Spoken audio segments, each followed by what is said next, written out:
So I want to tell you something that I have never really been able to put into words before. Back in 1996, I walked across white-hot coals, literally. And no, I didn't get burnt. And in that moment, something literally just cracked open in me. And no, it wasn't my feet. It was something much deeper than that. And I realised this, that this thing called life is so much bigger, so much richer, so much more extraordinary than anything I'd been taught or told or allowed myself to believe that was crazy. And from that night, I became quietly obsessed. Not in a loud way, just this deep burning hunger to understand. What are we really? What is this life actually for? And what does it take for human beings to genuinely change? So I started reading and listening and studying neuroscience, psychology, philosophy, spirituality, the teachings of Christ, and nearly 2,000 books later over the 30 years. And again, please, no, not because anyone asked me to read, no, because I had to know. Then life did what life sometimes does. After 27 years of giving everything I had to a business I loved, I walked away. Literally from it all. No plan, no degree to fall back on, just uncertainty and a very long road ahead. I'd applied for nearly 500 jobs, and heard nothing that felt like even a door opening. I was told I was overqualified. Most people would have become bitter for sure, and I understand why they do. But somewhere in the middle of all that uncertainty, I found myself sitting in a quiet meditation, one completely ordinary day, and I heard something.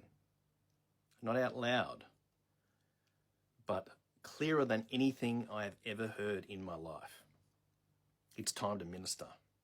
I opened my eyes, looked around and thought, I don't even go to church. So I closed my eyes again. It's time to minister. 3 times it came, and something in me just knew I could not argue with it, could not explain it. I could only follow it.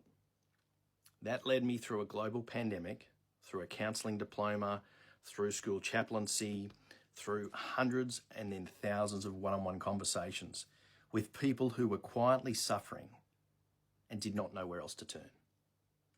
And what I've learned after all the books, all the study, all the loss of all these conversations comes down to something almost so simple, it sounds too small to be true. Peace is not something you find by looking after yourself first. Peace is what happens when you give up your own importance and step into the service of someone else. When you stop asking what life owes you and you start asking what can you offer.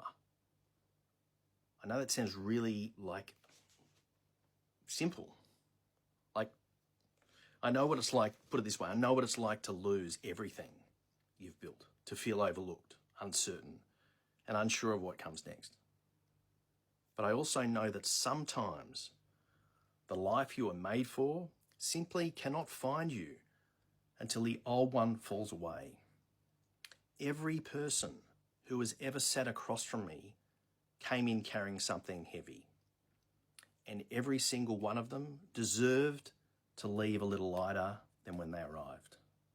Please, that is not a service I provide.